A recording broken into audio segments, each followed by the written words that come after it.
Good morning, everybody. Thank you for attending the second day of the Caltrans Contractors Bootcamp. I want to start out by introducing David Deluse. David is committed to expanding opportunities to partners with both internal and external stakeholders to highlight successes, address challenges, and eliminate barriers to meeting the goals and objectives of both small and disadvantaged business programs.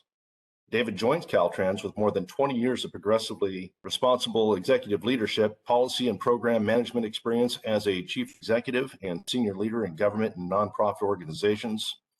He also is a recognized thought leader in diversity, equity, and inclusion, having led civil rights and social justice organizations and campaigns to empower communities and change lives. Ladies and gentlemen, I'm happy and proud to present Deputy Director David Deluse from the Office of Civil Rights. David, good morning to you. First of all, good morning. I'm glad to be here with all of you. And Bob, thank you so very much for the introduction. I keep looking over my shoulder to see who that person is that you're introducing, and then I realize you're talking about me. I really appreciate it. Caltrans has been an exciting journey for me. I've only been here since August, but I've been able to see a real commitment to the state of California, the people of California, and the pride and energy that not only the staff at Caltrans, but also the energy that our contractor partners have for the work that they do to help keep California moving and keep us on the road, I think is nothing short of unique, and it's a really exciting opportunity. My goal is not to be with you long today, but I do want to thank Bob for allowing me to provide the second day welcome. The work that all of you do is critical to the success of the state of California. We're not the 5th largest economy just because of the nice weather. You know, we are the 5th largest economy because we have some of the best highways and bridges and the ability to move goods not only through our state, but also out to other states through our ports and shipping and rail and transit. You know, we have one of the best freeway systems in the world, and we have one of the best transit systems in the world. And that's because of the work that all of you do, whether you work for Caltrans or whether you work for the largest or the smallest contractor. It's all because of the work that you all do that we're able to sit here and exist in the 5th largest economy in the world. And so I want to say thank you, first of all, to all the work that you guys are doing to make that possible. You know, I was asked to sort of share a vision for my office and what we do, and I think Tokes put it the best on the very first day. You know, in my program, what I'm here to do is to help realize the concept of what he termed CQC. That's making sure that every firm, every organization that we contract with is certified, qualified, and competitive to work on Caltrans projects. You know, we want to make sure that we're doing everything we can to create opportunities for people that are interested in partnering with Caltrans, that they have the ability to do so. Because we feel like there's a responsibility for us to put firms in a position to be successful in working with Caltrans. That's what makes a good partner. And Caltrans has consistently put itself out there to be a good partner. We acknowledge that we haven't been perfect. You know, we haven't been perfect, and so there's a need for us to continue to strive. You know, as Vince Lombardi said, we're going to relentlessly pursue perfection, knowing that we'll never attain it, but in that pursuit, we'll achieve excellence, and that's what I want to be. I have no desire to be a good organization. And I think Tokes and the leadership here have the same desire. We don't want to just be good. we want to be excellent. And that takes some focused commitment and energy and drive. And I think all of you that are here today, I think you want to pursue excellence as well. And so we want to make sure that we're a good partner in doing that. Statutorily, I think we have a couple of goals that we're trying to meet. We want to make sure that 25% of our business goes to small business. And I think over the last 5 years, we've been successful in meeting or surpassing that 25% small business goal. For disabled veteran business enterprises, we have a statutory 3% goal. And I think over the last 5 years, we've also met or exceeded that goal. For our disadvantaged business enterprises, our current goal is 17.6%.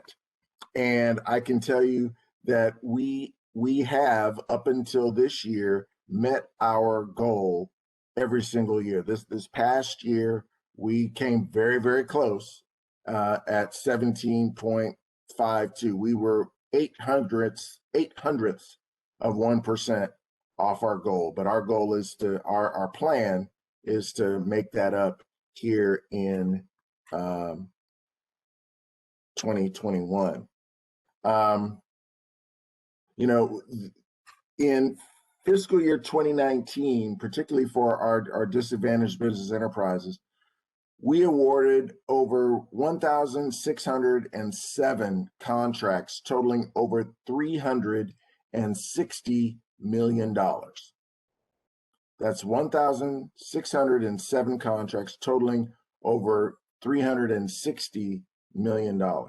We have a great opportunity to continue to do great work, to continue to keep America running, because we are part of America, and we want to make sure that the work that we're doing to make sure that minority firms, small business firms, and disabled veteran business enterprises all have an opportunity to work with us by achieving CQC, being certified, qualified, and competitive. Well, how do we do that? Well, first of all, we remove the barriers to participation for small and disadvantaged firms. And we do that by taking the time to understand what those firms are facing in terms of challenges. We know that insurance and bonding are challenges. We just had a great presentation yesterday on bonding. Access to capital is a challenge. And I think also understanding and getting through some of our processes and understanding why there's the complexity that there is to work at Caltrans. We want to spend the time to learn what the challenges are that are facing small and disadvantaged firms and make sure that we're doing what we can to help bridge those gaps. Secondly, we want to make sure that we're developing relationships. We want to talk with everybody. We want to make sure that anyone that has a question that wants to develop a relationship with us can. And we also want to help facilitate relationships, between primes and subs, and also between subcontractors. We want to make sure that we're developing relationships, because construction is a relationship-driven business. And we want to make sure that we're doing everything we can to help facilitate those relationships. We also want to do a better job of monitoring and oversight of all of our programs, of all of our contracting relationships. And we also want to set clear expectations of our program and our goals. And then also, we want to make sure that we accept accountability, that we enforce and accept accountability for performance. If we're not performing well, we want to make sure that we're doing something about it. And I think Tokes has been very clear that he set some very clear expectations, and he's holding his staff accountable for achieving those expectations. The other thing that we do is we assist in the development of firms that can be competitive.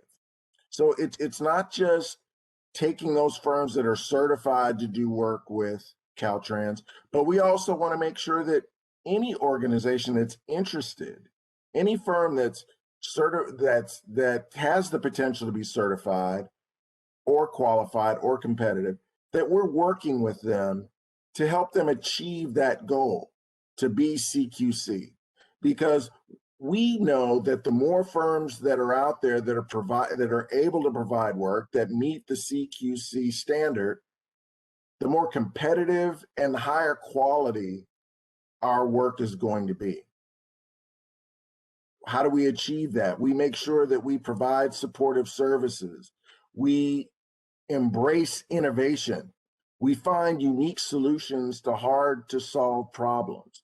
And then finally, we take risks. One of the big things that I'm excited about here is that there is a willingness to challenge the process and to take risks in trying to do something different. Now, mind you, I did not say take chances.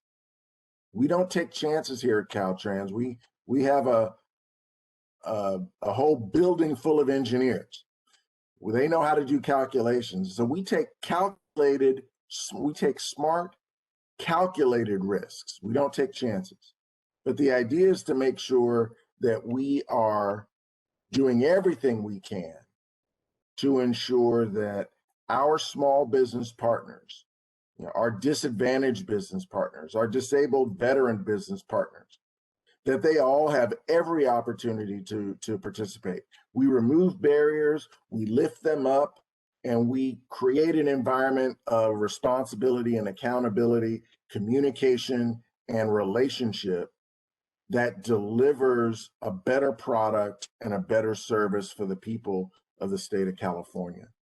My goal is to play a very small part in making sure that we create an environment here at Caltrans that embraces doing anything we need to help firms achieve CQC so that they can pursue perfection and achieve excellence. I'm excited to be here. We've got a lot of work to do. I know we have a long day today, a good bit of exciting things on the schedule. And so I don't want to take up any more time, but just know that the Office of Civil Rights is here as a partner to small business and disadvantaged business firms and disabled veteran business enterprises that want to do work with Caltrans, that are trying to learn how to do work with Caltrans. And we want to be a good partner and figure out how we can help you. So with that, Bob, I want to thank you for the opportunity, and I'll turn it back over to you.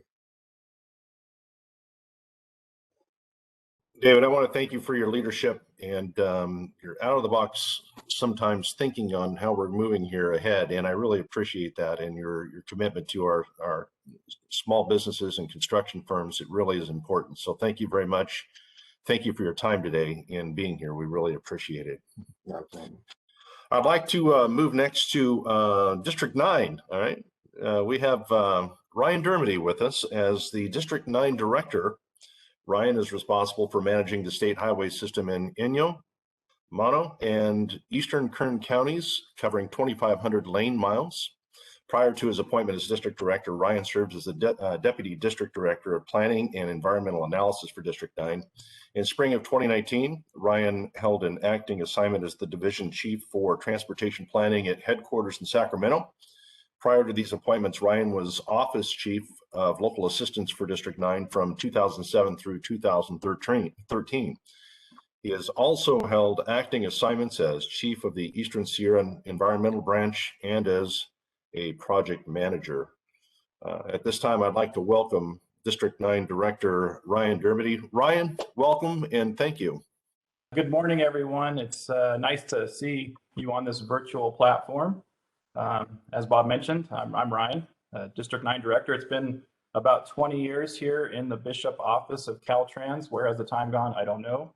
But for those of you that are familiar with our district, or maybe not, we're often referred to as the other side of California. Our district has unique destinations such as Bodie State Historic Park, the East Gate, and really what I think is the best entrance to Yosemite National Park at Tioga Pass. We've got Mammoth Mountain Ski Area, Death Valley National Park, and if you're interested in going to space, we even have a spaceport in Mojave. So some unique areas for our district, and if you haven't been over here, come on over and visit us. We'd love to have you. So our district is proud to be a part of the team that's bringing this event today. Each of the districts are committed to working with the Office of Civil Rights to bring in the new innovative outreach opportunities. And really these events we want to do statewide. And I heard yesterday things went really well, and maybe so well that we may be able to pilot this for our other districts throughout the state. So that's a testament to the team putting this together. Congratulations, awesome job. Participating in this event will help you make the most of your time, as well as allow Caltrans and some of the primes to reach more of the firms that are all interested working together. The work you do in this training will help all of us, meet with you, learn each other, and then also look at some of the opportunities we can going forward. So really excited about this platform and looking at doing other ways of doing business. So David touched on a lot of great ideas, and I know Director Amashakin yesterday spoke about some of the goals and commitments we're making to all of you. Some of those areas I'd like to emphasize, re-emphasize what was brought up yesterday. First, the Contractors Corner on the Caltrans website has everything from upcoming advertisements to post-bid files for awarded contracts. That's really important to take a look at that. Additionally, the Caltrans event calendar on the Office of Civil Rights website is where all the outreach and educational opportunities can be found. And then navigating the Caltrans website is very helpful. I took a look at that the other day and I was just amazed. So just want to provide a few tools out there that you could look at, and I'm sure you'll get a lot more as we go through some of these trainings and understand what's out there. We are really committed to working with all of you. We have specialists in each district. In District 9, Jessica Clemensek is our liaison. Jessica does a great job. I encourage you to reach out to her with questions. I'm really interested in bringing more small business into our area. I know we have some small business firms in our area, but there's a lot of other areas that could come in and participate in some of our procurement and contracts for District 9. So please don't forget about us. Just because we're on the other side of California doesn't mean that we can't do business with you.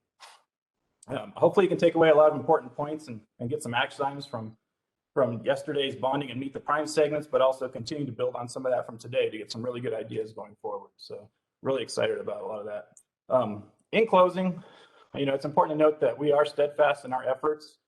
It's important for us to look at our mission, and we want to increase small business and our participation while doing that. But we also need you as partners to reach out to us, talk to us, work with us. Let us know where those problems are. Let us know where we can work with you. And maybe if you're having some roadblocks or need special assistance, I just can't say it enough. Those liaisons are critical for helping you to get through some of those requirements at the Caltrans office. So I know I'm a little shorter than Dave, but I know we have some business to get to. So with that, willing to take any questions. Happy to be a tour guide too if you want to come over and visit our area.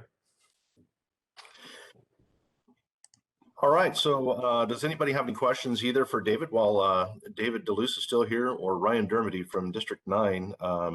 Feel free to post your questions in the chat, and we will try to get those over to him. Jada, do we have any questions in the chat that we could relay as of yet? No, but not at the moment. Okay, all right. I want to thank David Deluse from the Office of Civil Rights, Deputy Director of the Office of Civil Rights. I want to thank Ryan Dermody, District Director of District 9, for their opening remarks this morning. Really appreciate their time and being here for the Contractors Bootcamp. I'll remind everybody, please keep your mics muted. We're in a little bit different environment today, so just make sure that we keep our mics muted as we go through. If you have any questions, please post those questions in the chat, and we will refer to Jada Pugh for those questions, and she'll relay those to Rob Snyder and other facilitators as we get moving through the morning. So with that, I'd like to introduce Rob Snyder from Granite Rock. And Rob, are you there with us? I am here. Very good. Thank you very much for your patience. Rob, could you give us a little background on yourself? Sure. Yeah, I've been in the construction industry in Northern California for the last 35 years. I've kind of worked myself, my way up through, doing all kinds of construction projects. I've been a laborer, a concrete finisher, an asphalt paving superintendent, project manager, estimator. Now I'm chief estimator here at Granite Rock. I lead a team of about 20 folks here, consisting of estimators and support staff. All my life I've lived in I'm a native Californian. I've lived, Northern California my whole life in various locales. So happy to present this estimating workshop to all the participants here. All right, fantastic. Well, with that, let's get underway. And here we go into the estimating workshop. Thank you very much, Rob. So let me continue just a little bit. So everybody knows kind of where I'm coming from. I'll tell you a little bit about Granite Rock. We are a different company than Granite Construction. So I know that sometimes there's some confusion. Believe it or not, about 100 years ago, we were the same company, but that was a long time ago. What's different about us, we're a 120-year-old family-owned construction and construction materials company. We work in the San Francisco and Monterey Bay areas. So that's the northern half of Caltrans District 5, most of District 4, and the western portion of District 10. We do several $1 million a year of construction work in those areas. We specialize in earthwork, grading, asphalt paving, concrete paving, minor concrete like curbs and sidewalks and so forth, and structural concrete like concrete retaining walls and box culverts and kind of the smaller bridges. And so that's the type of work that me and my group work on every day. And so I'm happy to share what I can here in this estimating workshop. Why don't you go to the next slide, Jessica? So here's the things that I'm going to cover today. One is just a quick review of requirements to bid on Caltrans projects. We'll look at it from two perspectives. One, if you're going to bid as a prime or a general contractor, and one is a subcontractor or supplier to a prime or general contractor. I use prime and general interchangeably. Basically means the main contractor that's submitting a proposal or bid to an owner. So we'll go through that real quick. We'll spend more time on section 2 here, estimating best practices, and we're really going to dive down into all the components it takes to estimate construction projects, and we'll use Caltrans type projects as an example, but it really applies to any type of construction, really, even buildings. So let's go to the next slide. So requirements to bid on Caltrans project as a prime contractor. So you need a California contractor's license, and license type depending on the project requirements. For Caltrans, if you have a license, you can bid on just about any Caltrans project. But if you have some specialty classifications, if you look at the Caltrans project advertisement, sometimes if you have some specialty classifications, they'll allow you to bid on a project with those specialty classifications. So you just have to look at the details of the advertisement. Next thing, Department of Industrial Relations registration. Most of us should be familiar with that by now. That's the registration needed to work on public works projects. Insurance and bonds. You guys heard a lot about bonds yesterday, but you will need those things to bid on Caltrans projects. Then, go in and determine what projects you want to bid on. Download the plans and specs from Contractors Corner. Then you'll need to register to bid. And there's some special software that Caltrans uses through Bid Express. The software itself is called Ashtoware Project Bids. And then you'll need to prepare your bid in the proper format. And what I mean by that is Caltrans projects are unit price contracts. So usually each discrete scope of work on a Caltrans project has its own bid item.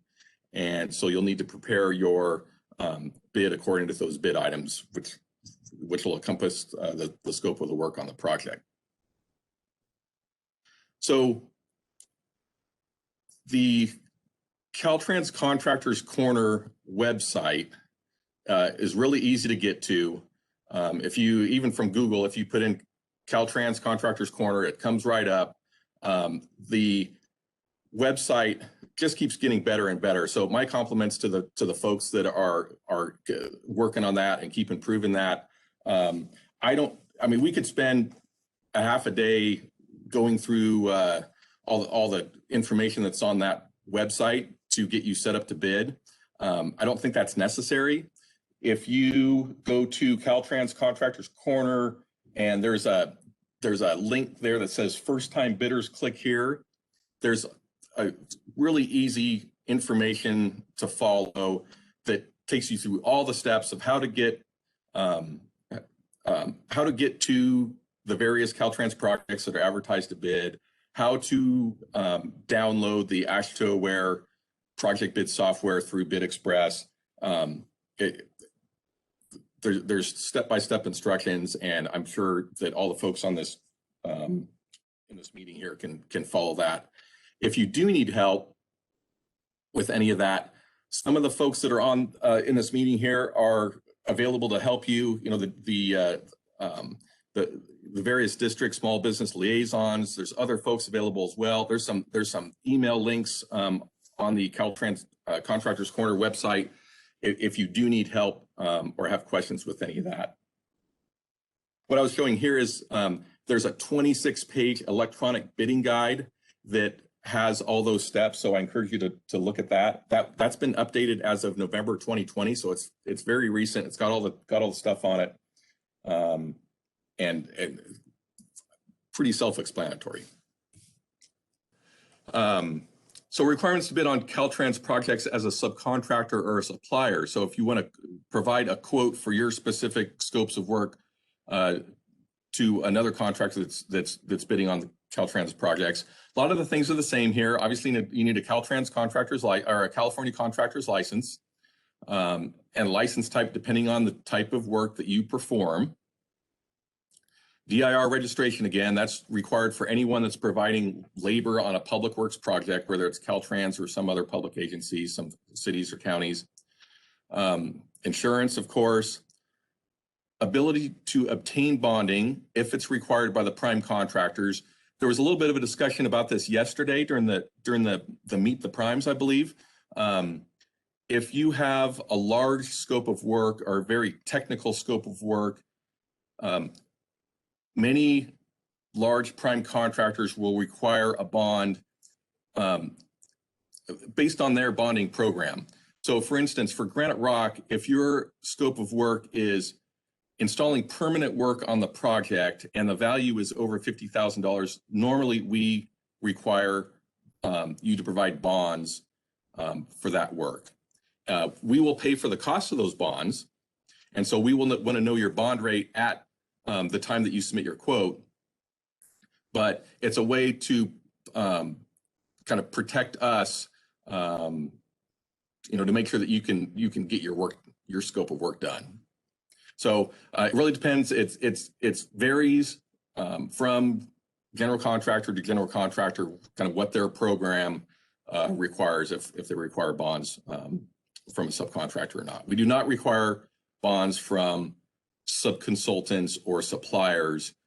We mostly focus on permanent in-place work. So for instance, we might not require bonds from, say, a temporary erosion control subcontractor that's putting in straw wattles, but we would provide we would require bonds from an electrician that's putting in a new traffic signal system, because that's obviously a permanent piece of work and it's very technical.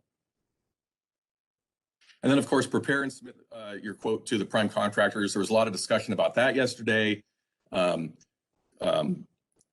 about when to submit scope letters, which is basically your proposal without your prices, when to contact prime contractors, and then obviously when to submit your actual quote with the numbers in a timely fashion to make sure that your quote gets proper consideration at bid time. And if you'd like to continue that discussion, we can talk more about that at the end. But I know there was some good discussion yesterday between the folks here and Granite Construction and Sully Miller and Griffith yesterday. So that was great. Okay, so that was kind of the basic requirements for submitting or for bidding on Caltrans type work. So now we'll dive into estimating. And so the basics of estimating are the same for large and small contractors. So really you need to understand what your scope of work is. So that of course means reviewing the plans and specifications. For Caltrans, that's all that information is available on on Contractors Corner. Also review supplemental information if it pertains to your work. So besides just the plans and the specifications, Caltrans provides additional information that was generated during the design of the project, and that may or may not pertain to what you're doing. Sometimes they provide things such as soils reports to see if the dirt on the project has some kind of contamination, or there may be some additional environmental regulations that are contained in some reports there. And so it's always good to check that information as well to see if it pertains to what you're doing on the project. And then, of course, know the details of the project, quantities of work. You can normally find these things within the bid items. That's at least what Caltrans has figured is going to be in there. You can also find quantities of work on the quantity summary sheets in the plans. Schedule and phasing. Some Caltrans projects are very detailed as far as how long they expect the work to last, how many days of working days you have to complete a project. Is it phased such that you can only get to certain parts of the project at certain times? So all those things need to be reviewed. Traffic control requirements. So inherently, Caltrans projects are work that are done on our highways, and there's only certain times that we can actually get out there and take a lane closure to do the work that we need to do. And so that's obviously important information. These days in our urban areas, that work is almost always done at night, or sometimes it's only on the weekends. So we need to understand, what all the details that are contained within that particular project. Rob, if I may ask you a question real quick. Yeah. Concerning subcontractors looking to come to work on a particular project, the item quantities that you're looking for, it's pretty important that they're looking at those from the item bid list. Is that correct? Or where do they get that information? So that's correct. So a proposal letter should really contain all the bid items, the Caltrans bid items that you are, that you're doing. So in the case of I'll take again the temporary erosion control subcontractor. Caltrans generally lists out how many lineal feet of straw wattle they expect that's needed for temporary erosion control work. How many square feet or square yard of temporary stockpile cover that's needed. How many drainage inlet covers need temporary protection. And so we would expect that if you want to quote that work, that you're going to quote the exact same quantities that are in each individual bid item. And if not, then, you know, please list out in your scope letter why you're only doing certain portions of it. I mean, maybe it's a scope of work that's just too big for you to handle, but you can handle a piece of that. And so if that's the case, it should be a distinct piece that you're responsible for. Maybe it's just on a certain portion of the project. And so you'd want to explain that so we understand what you're covering there.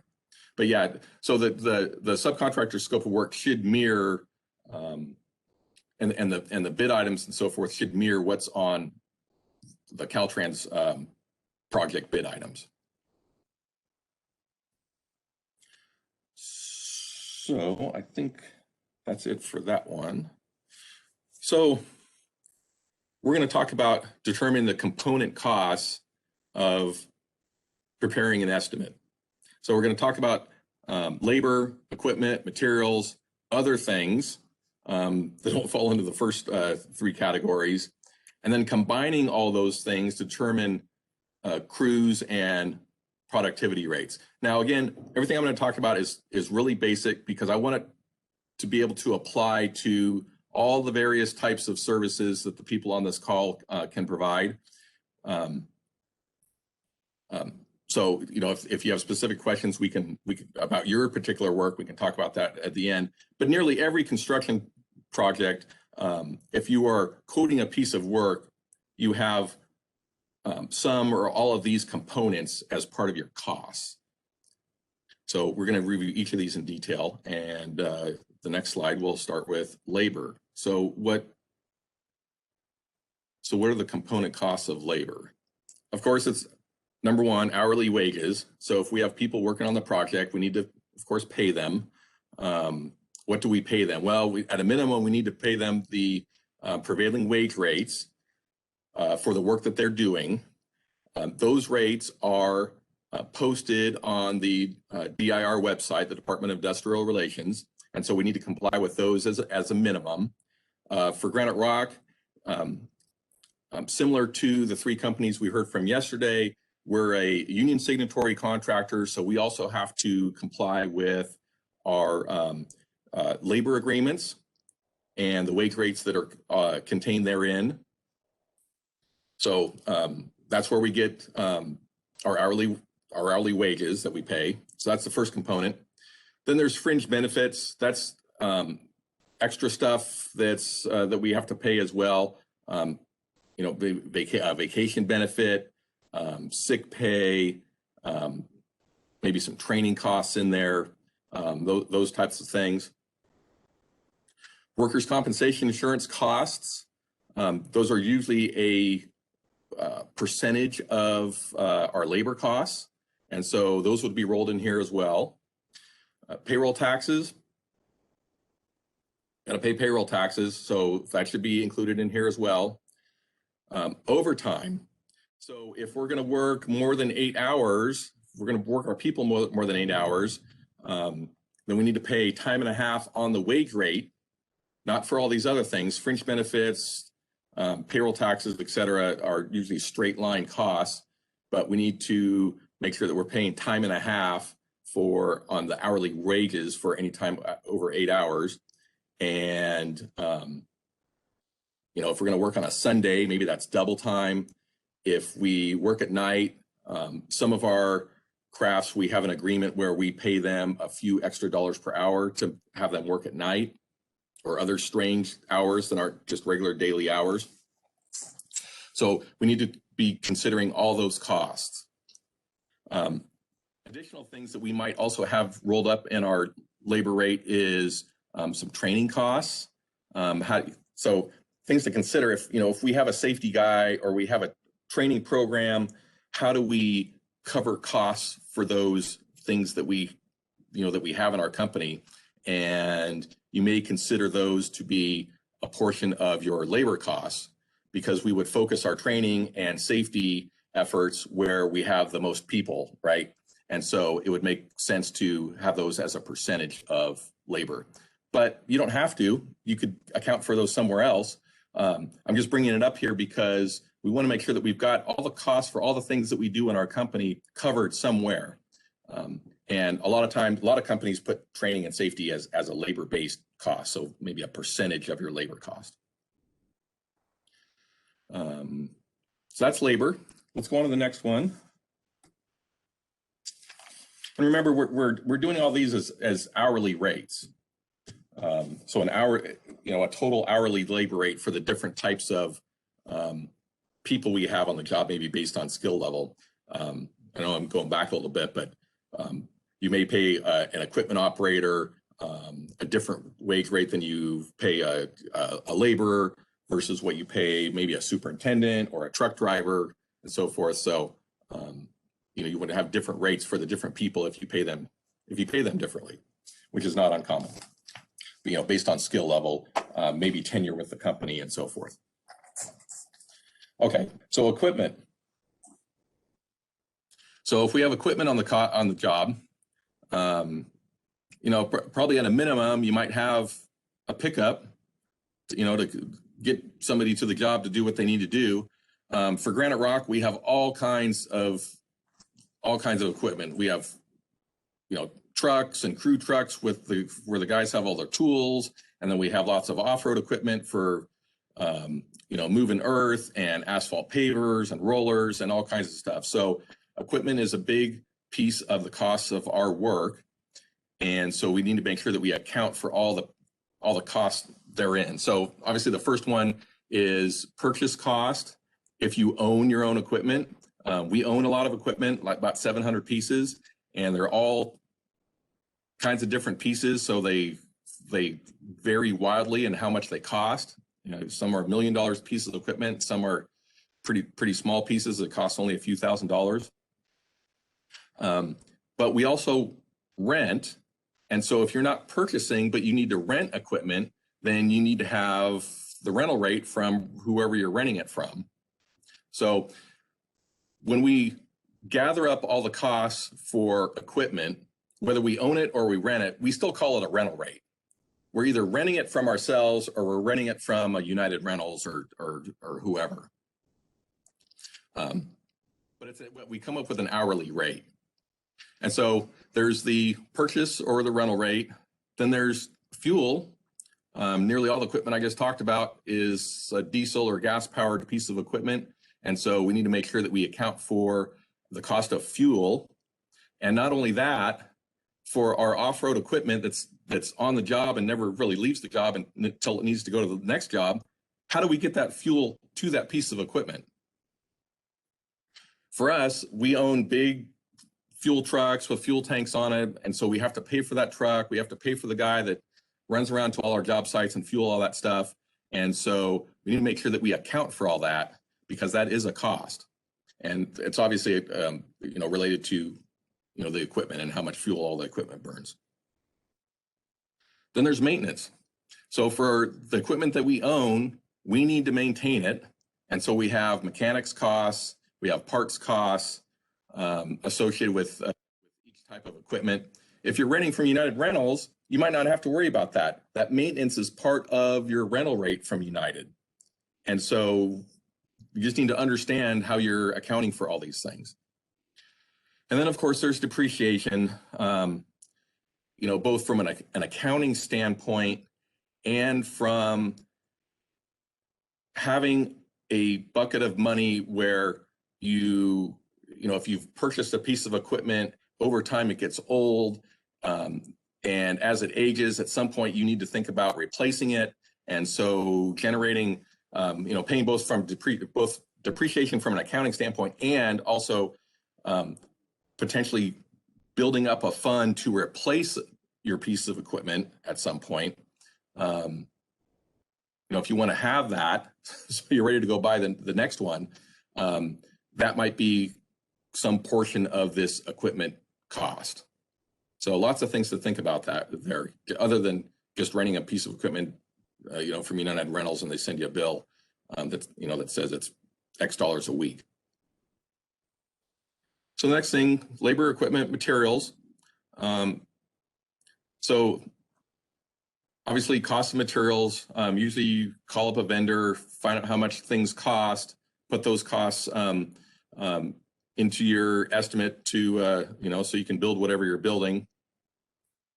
And if you look at the picture here, we're doing some asphalt paving. So we either called up our vendor and said, okay, well, how much are you going to charge us per ton for asphalt? Or we called up maybe Granite Rock's construction materials division, and they tell us how much they want for a ton of asphalt. That part's pretty easy.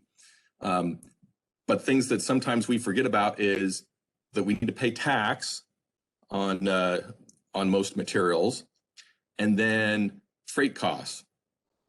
How do we get the material from wherever it is to the job site? So in the case of this asphalt paving that we're looking at right here, freight costs, or trucking in this case, is a large expense of being able to pave this asphalt road. In the case, where we talked about the temporary road control subcontractor, maybe we need to account for getting our straw wattles delivered to the project. Or maybe we're going to go pick them up, but at least we should consider how materials are going to get to the job site. So we've got other stuff. So do we need any subcontractors or consultants for ourselves to help us with our work? Even if we're a subcontractor doing a little portion of work, if we need to take a lane closure for a Caltrans project, maybe we need to hire a traffic control subcontractor, or others. Maybe we need a saw cut subcontractor to saw cut some pavement so we can do our work. So we need to account for those folks. Trucking or freight costs, like I just talked about. Overhead and supervision. So these are people like you as the owners of companies, superintendents, project managers, estimators, payroll folks, kind of the office overhead, the project overhead people that make everything work in your company. Somehow we need to account for the cost of those folks in our bids. And is it a percentage of cost? Is it a direct cost? We know a certain person is going to work on a project for a month or two, and we can just put the cost for that person kind of like labor in there. It's something for you to consider how we account for other costs that aren't people that are actually shoveling the dirt on the project. And of course, insurance and bonds. How do we account for those things? Our insurance program, the general liability, auto policy, and so forth. Things besides workers' comp that we put in labor, and then our bond program, and then mobilization. So I talked about off-road equipment that tends to stay on the project. How did we get that stuff there? How did we get it off the job when we were done with it? For us, that's, low bed trucks and things like that. So we need to account for that. If you're a contractor from Southern California and you're going to go do a project in Northern California, how do you get your crews and your trucks and so forth up there? That's mobilization. You got to get your people and your stuff to where the project is. And so how do you account for that? And then in that example as well, if you send people across the state, then do we need to add some money for hotel rooms for those folks? Maybe some food, those kind of things where they're, if they're working out of town, that we want to make sure that we've got those folks taken care of, and what are those costs and how do we include them in our estimate? So then what does it take to do the work? So we talked about all the components, but this is really where your special knowledge and experience is going to determine what your costs are. So if we've come up with all the cost components, then now we're putting all these things together to do a piece of work. So if we just look at this picture right here, we could call this picture a crew. There's an operator and there's an excavator. So we've got labor and equipment, and maybe that's what we need to do some work here. We just need that. And so I would call this, labor, this equipment operator and this piece of equipment, that's a crew, and he's digging dirt. And I know from my special knowledge and experience that excavator can dig 100 cubic yards of dirt a day. Well, if I know that I need to dig a total of 1,000 yards, then it's going to take, I need this crew for 10 days. And so we're just adding all these components up to come up with a cost. And so in that example, we came up with a productivity for this particular crew. So it's, from here, it's really you guys taking all this stuff and doing what you do. So it's, it's just putting all the pieces together. So let's go on to the next one. So we've come up with costs. Then we need to come up with a price. So two separate things, cost versus price. So really, in its most simplest terms, cost plus profit equals price. So you definitely need to have some profit because you want to make money on the work that you're doing so your firm can live on to the next project and be successful and hopefully pay all your people and buy more equipment and grow. And so, again, it's your special knowledge and experience in what you do will help you determine, well, how much profit should I put on top of my cost? I figured my cost. Now I need to have a little bit more so that, I'm having fun when I'm doing here. And there's all kinds of ways to analyze that. We're starting to get some questions in here. Jada, would you like to maybe pose a couple of those before we get too much further along? Yes. All right. So, from Pierre Aguilar, she is asking, in the lowest bid world, how do you estimate so that they can win projects? She says, I have bid jobs and have done their due diligence, yet my cost alone is higher than the lowest bid. Are contractors in general hedging on change orders? So to you, I say, welcome to the low bid contracting world. We ask ourselves the same questions all the time. We bid projects and we end up with the same result. How can somebody be lower than our cost? And all I can tell you is it's frustrating. So one of the reasons I wanted to present this to you is to make sure that you cover all your costs and everybody covers all their costs. So we have bids that everybody's happy with. All I can do is guess that maybe somebody forgot something in their costs and that makes them lower. And they're not going to realize it until they go to actually go to build the project. And then they might be regretting the bid that they had. But we get into this situation all the time, even as large general contractors bidding on multi-million-dollar projects. How could that guy be so low?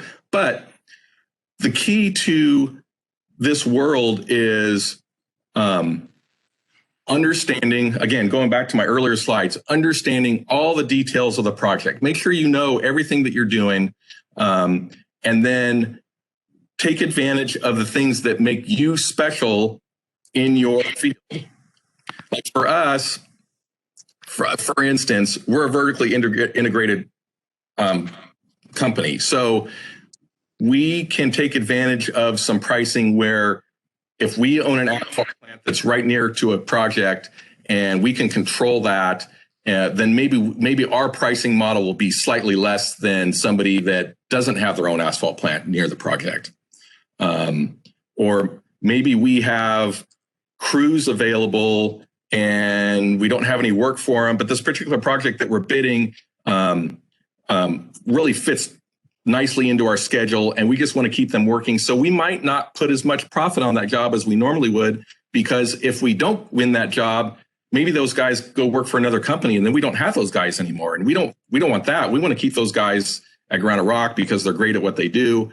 And so those are the kind of things that we weigh when we're looking at this profit piece here. The other thing is, I put their risk as a question mark. How much risk is there? Well, if we don't understand the project as well as we should, then there's more inherent risk there, because it might not go the way that we thought it was going to go. We might not be able to build it for the cost that we thought we could build it for. And so we have a little bit of a hedge by putting a little bit more profit on it, just in case things go south. Or maybe it doesn't fit our schedule very well, and we're going to have to put less experienced crews on that project. Well, if we're going to do that, we might want to put a little more profit on it, because it's a little more risky for us. Now, we'll be training some guys, but they might not be as productive as our A team. And so there's all kinds of things to consider here. And it's really hard. I have, like my vice president that I work for construction at Granite Rock, he thinks he knows what other contractors are going to do. And I can tell you that it's really hard to know what the next guy is thinking on these large, complex projects where there's just all kinds of pieces to it. But we do our best. We try to understand our competition. But I can tell you, your best course of action is know your costs, know your productivities, know what you can do the things that you do best, and put a reasonable markup on your work, and then send it out. If you're a sub, send it out to your general contractors. And then after the bid, we discussed this a little bit yesterday.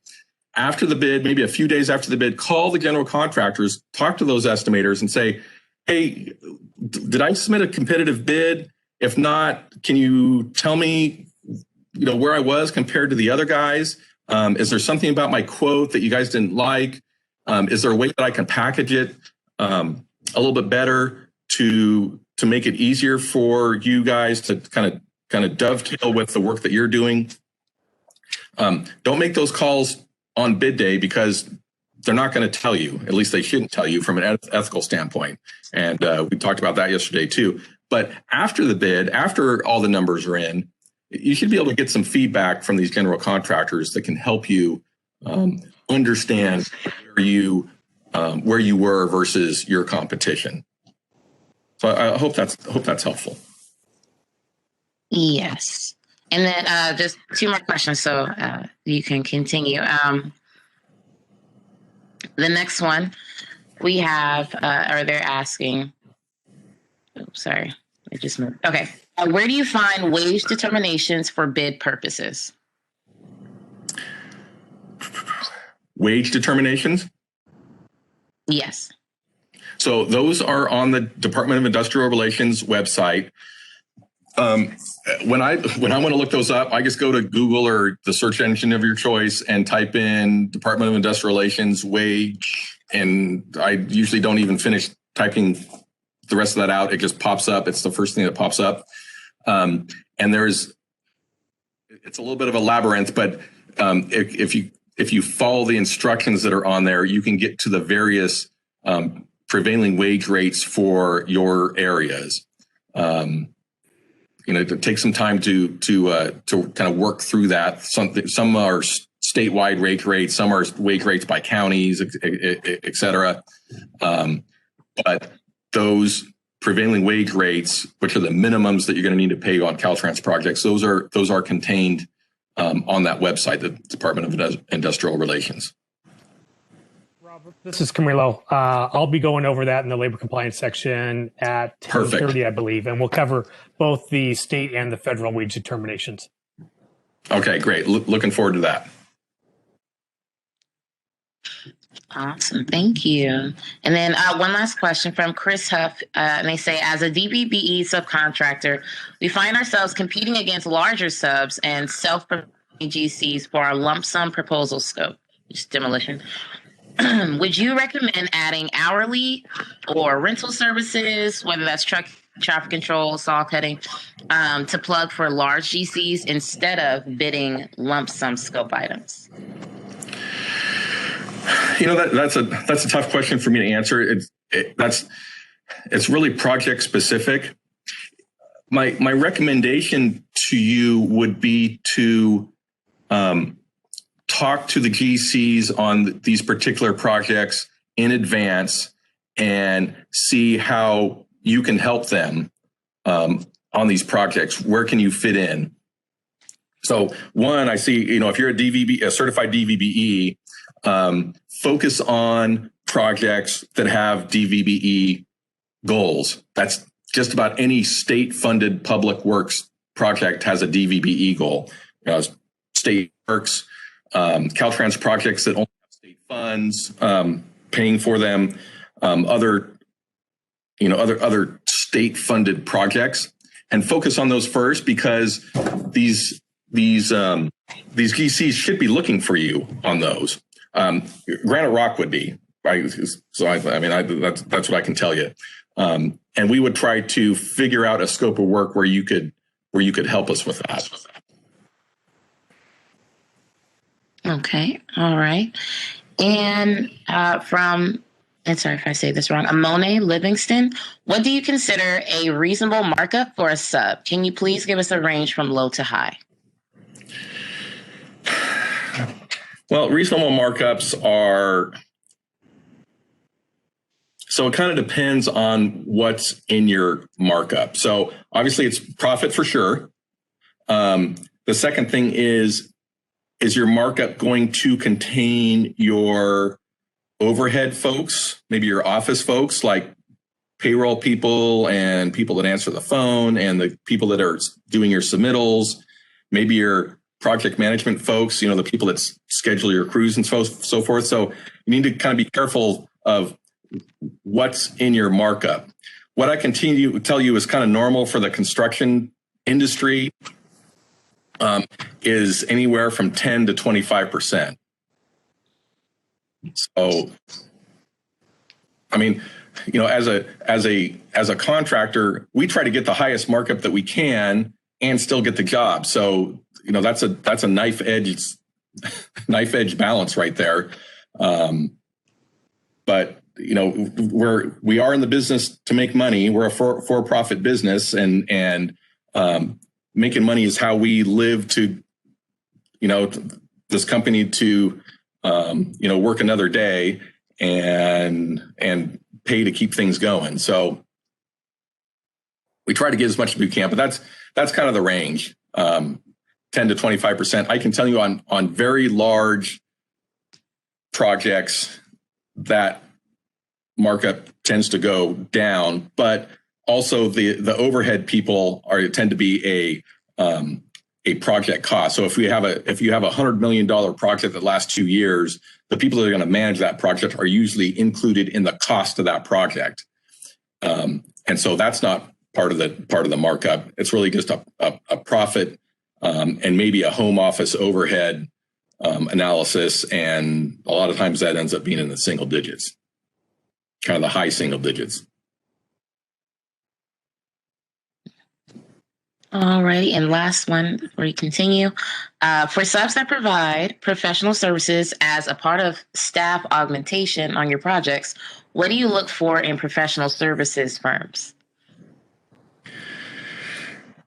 Well, I can tell you for Granite Rock, we do most of this type of work in-house. We don't use a lot of staff augmentation firms, but if we did, it would be kind of the technical stuff such as scheduling. So on a large project, like Primavera type scheduling service, perhaps a stormwater plan, stormwater inspection type services. We do hire those occasionally.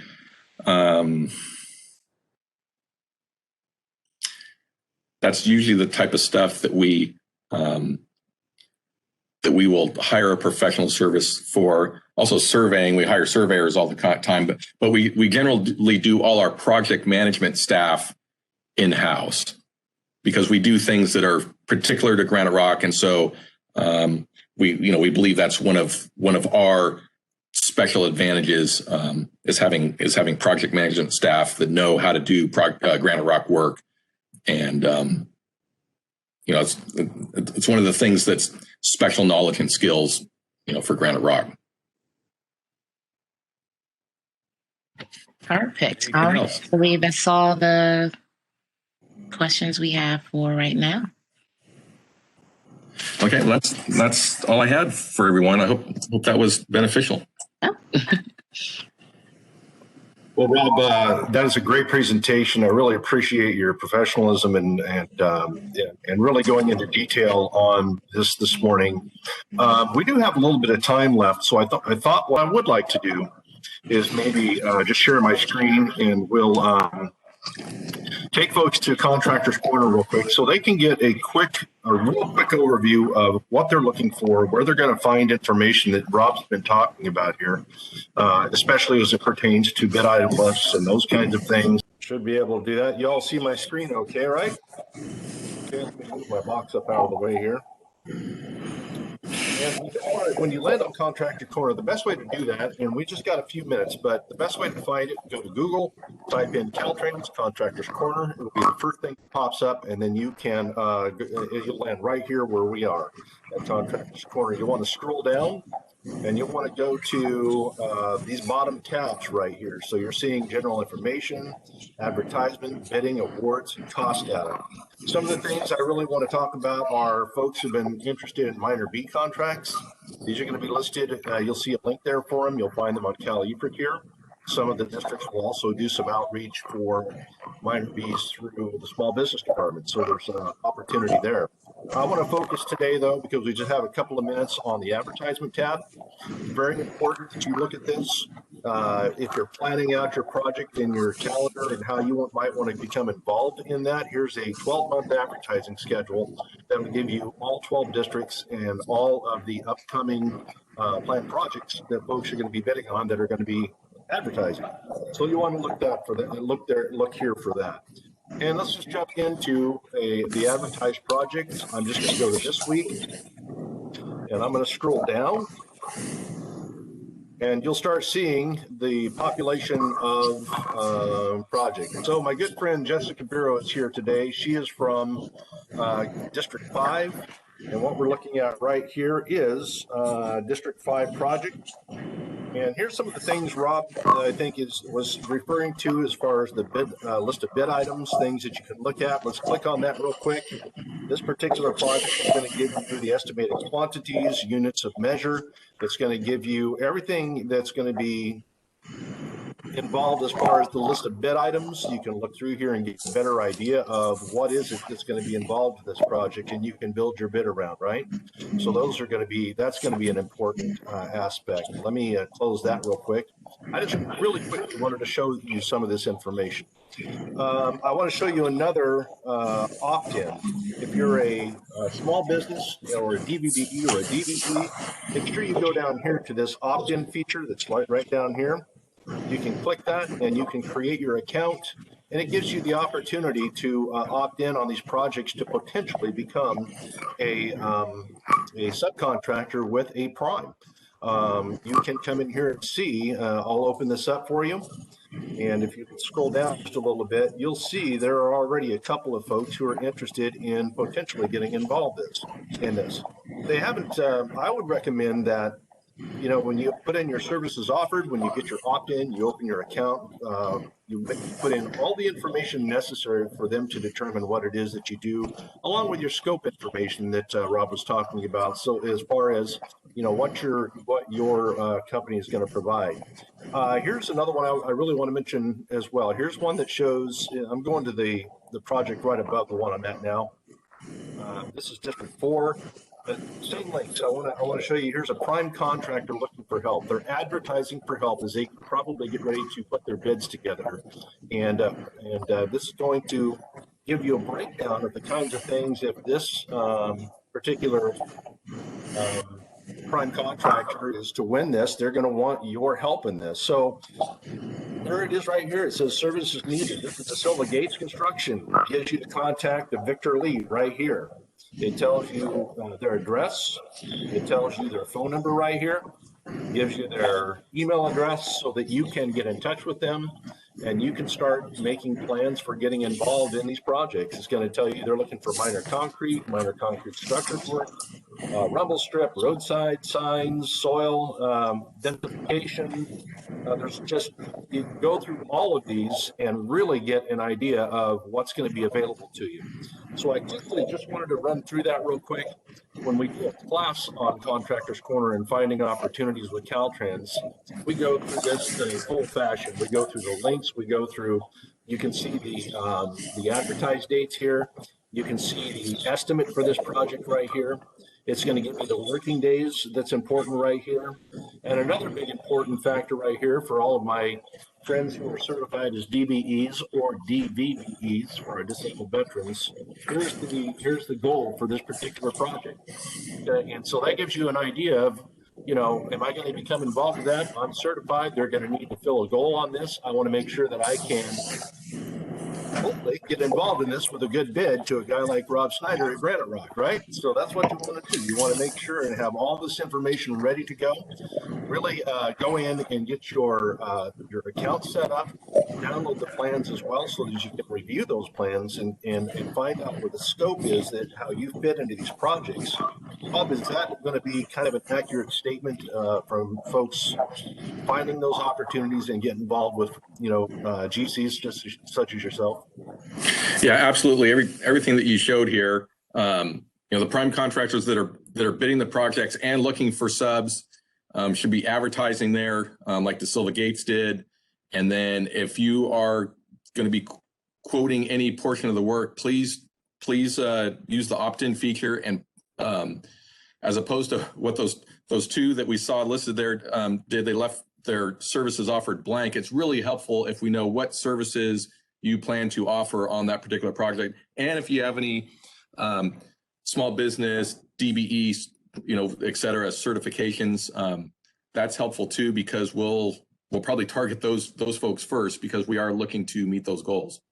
I always recommend to folks that they put in their certification numbers, their contact information in there. They get maybe their emails and even a website, or even something that shows some of the work maybe they've done. And then also providing a scope letter and letting the general contractors get to know you a little bit more. And then don't stop there.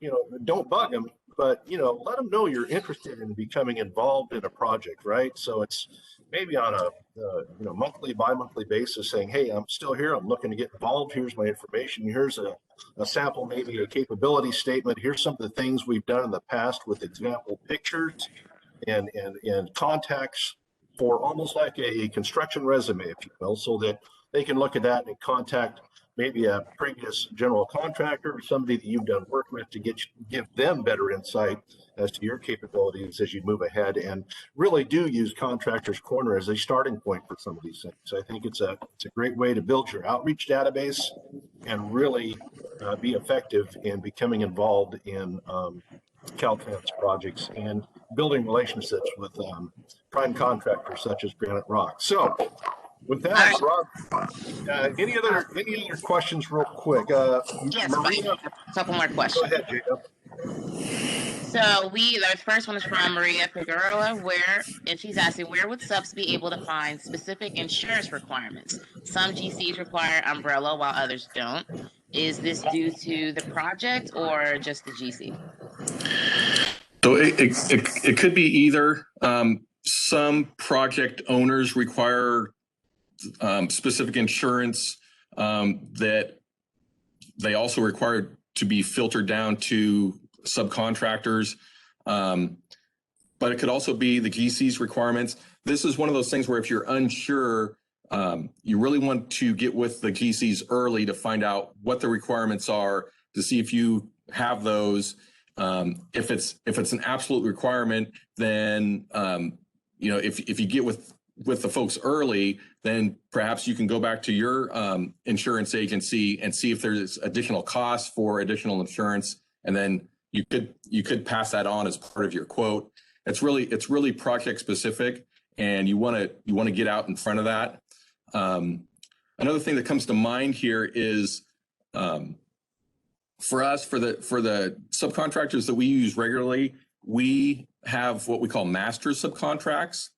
And so It's the same information that we use on every project for subcontractors. And once you have a master, then if we're going to use you on a particular project, then we just do what's called a project work order. So it just contains the specific things for that project. But then we've already agreed on insurance requirements. We know that you have all those things. It's something that we can do in advance. We don't have a formal pre-qualification program, but we do have this master subcontract program where that we work out well ahead of time of any specific projects. Rob, I really want to thank you for your time this morning. We've reached our 10 o'clock break time, but I also want to mention we did have some great suggestions in the chat there for Contractors Corner. I could go into a lot more detail and go through all that. That's a full class that we do. What I did want to do is just show you where you could find information and be comfortable. You're not going to break anything going to Contractors Corner, clicking links and trying to figure things out. It's important that you become very familiar with it, build your outreach databases, and become familiar with our contracting partners such as Bennett Rock and others who are involved in our projects throughout the state. And with that, so Rob, would you mind taking a few more questions, or do we want to? Yeah, we just have one more question. Go ahead, Jada. We'll take maybe one or two real quick. Sure. All right. This is from Les, and they wanted to know, can a Caltrans subrecipient use Contractors Corner to advertise a project? For example, if a city is using Caltrans grant funds and needs to advertise the DVE and DVBE requirement, how can the city post the project on Contractors Corner or other website platforms? Oh, I don't believe you. I don't believe you're going to have cities putting anything on there, as far as I know, Rob. Yeah, that's a Caltrans question, I believe. Yes. And as or at least what me and Jessica were looking at, I believe that they would probably only have access to Cali Procure. Potentially, I would think that local assistance is going to be working with cities and other partners in that way for outreach, and cities typically put those on their own sites and their own sites that they put out as well. So those are going to be two separate issues, as far as I understand. And I believe that was it, Bob. Okay. All right. Well, Rob Snyder, thank you very much for your time and your commitment to the construction industry. We really appreciate you being here for our second Caltrans Contractors Bootcamp. We're going to take a break. So if you want to kind of shut your camera off and mute yourself while we step away, refill our coffee. We're coming back with some great information with Camillo Prandini from our central region, and for labor compliance, it is going to be fantastic. So you don't want to miss that. It's coming up at 10:30. We'll get underway. Right after Camillo today, we will be going and checking in with Ivor Newman with the PTAC, and he's going to give us another California Capital PTAC, and he's going to be talking about services they provide for small businesses as well. So we have a full agenda until noon today. We're going to take a quick break and we'll be back. So we'll see you at 10:30.